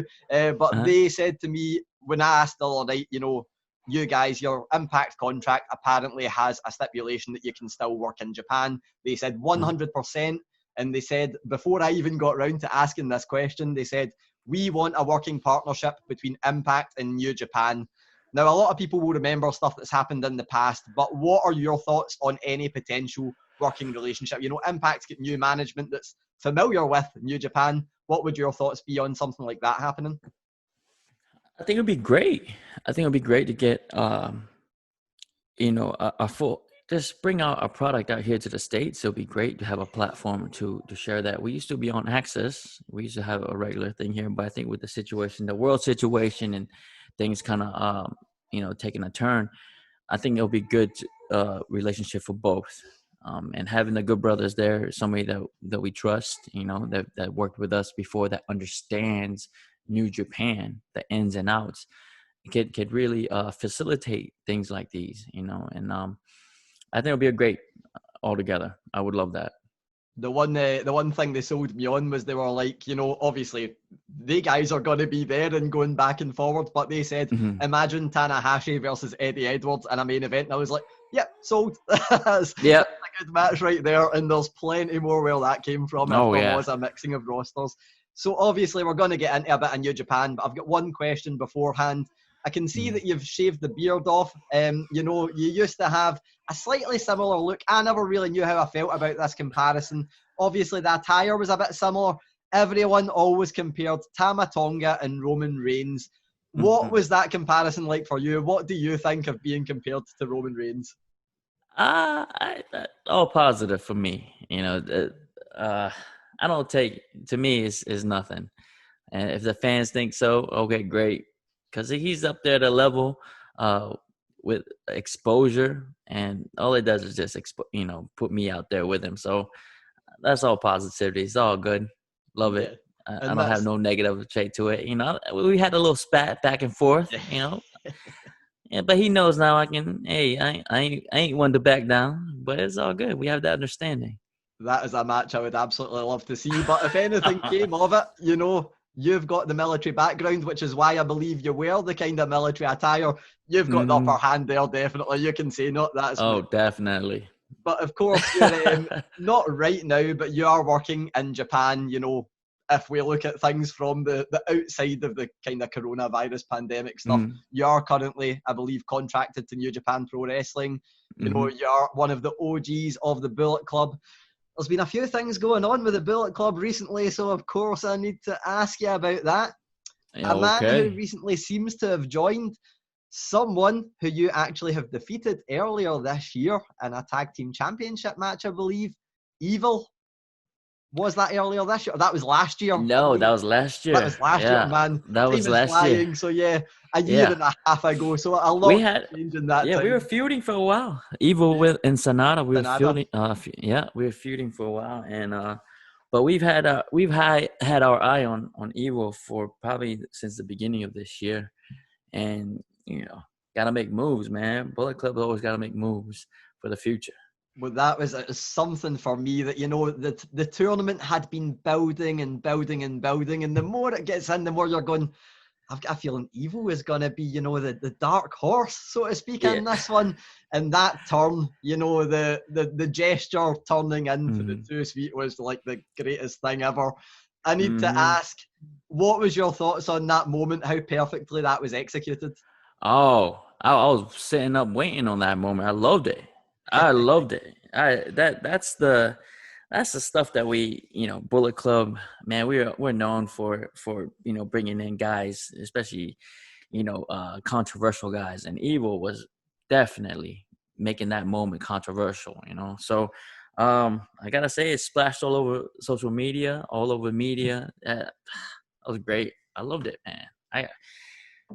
Me and Evil came up together in the system, man. So I know there's a lot there that can happen with Evil. He's got a lot of talent, unexplored talent right now. So I think Bullet Club is going to be the one that's going to push him straight to the top, man.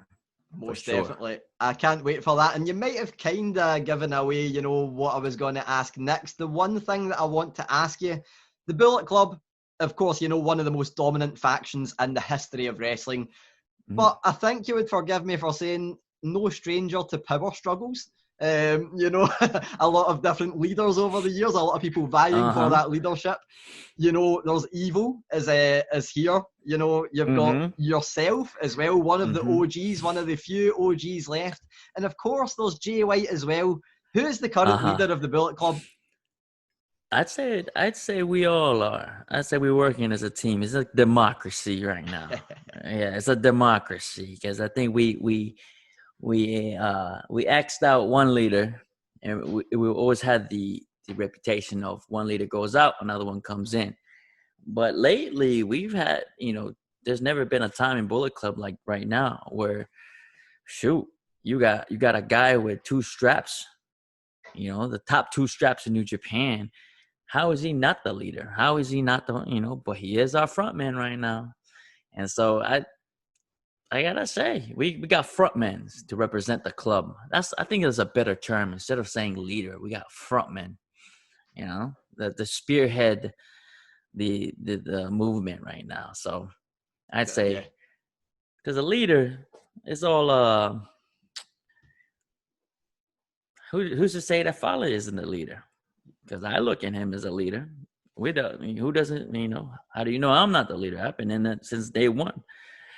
You know, so Jay White, the man, was the front man. Now, he couldn't, you know, right now couldn't be in Japan because of the whole situation. So we made moves to get us a man to put us in the front, right? Someone needs to step up.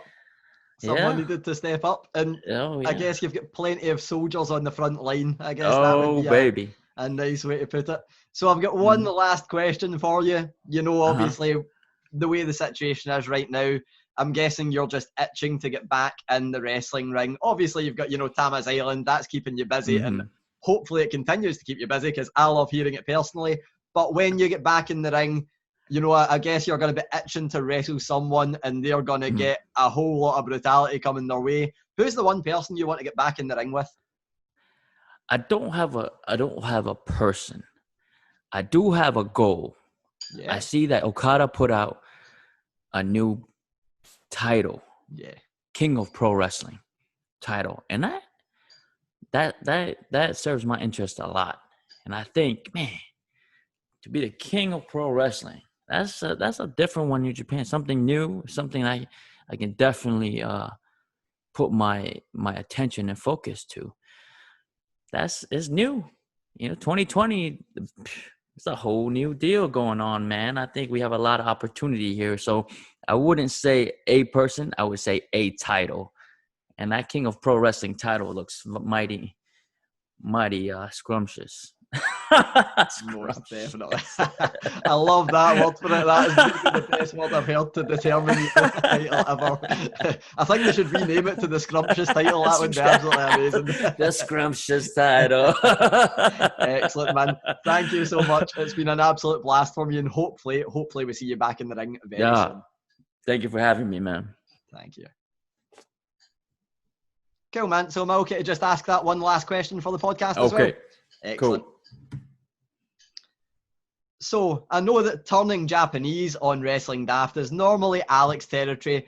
Alex tries to convince myself and producer John that Japanese wrestling is the best wrestling on the planet. And I mean, I think he is getting round to convincing both of us because, man, there's so much to enjoy in Japan right now. Not least the fact that it's probably the only place you can see wrestling with a crowd right now.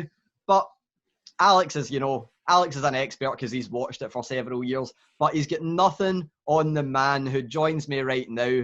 One of the OGs of the Bullet Club, currently, or not quite currently, but currently wrestling in Japan if we look at things from, what's going to happen when he's back. Tama Tonga. Tama Tonga, I need to ask you, what makes Japanese wrestling great? What would you say to convince someone that had never watched Japanese wrestling that they need to watch it? Oh my goodness! Look at our history. We have a long history. 1972, New Japan started. Look who's been through it. Anybody who's ever came through New Japan, they've made it out there in America. I mean, look at our current standing right now. Look, Bullet Club was the biggest faction in all of pro wrestling, still is. Look at the people we've produced: Finn Balor, AJ Styles. Come on, the Good Brothers. The Elite. Name it. We run. There's a Bullet Club in every wrestling promotion out there in America. Anywhere we have our stand. Look at Shinsuke Nakamura, New Japan. Kushida, New Japan. I mean, come on, man. Do I need to keep going down the list? Look at our style. You have to make it through here. This is like the gauntlet. You make it through New Japan, you can make it anywhere.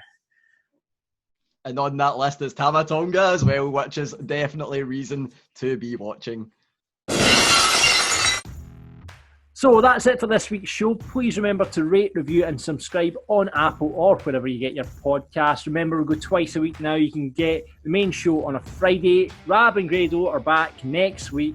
You'll be glad to hear. And you can catch me and Gary back on the mark on a Tuesday. Davie, thanks for coming on, mate.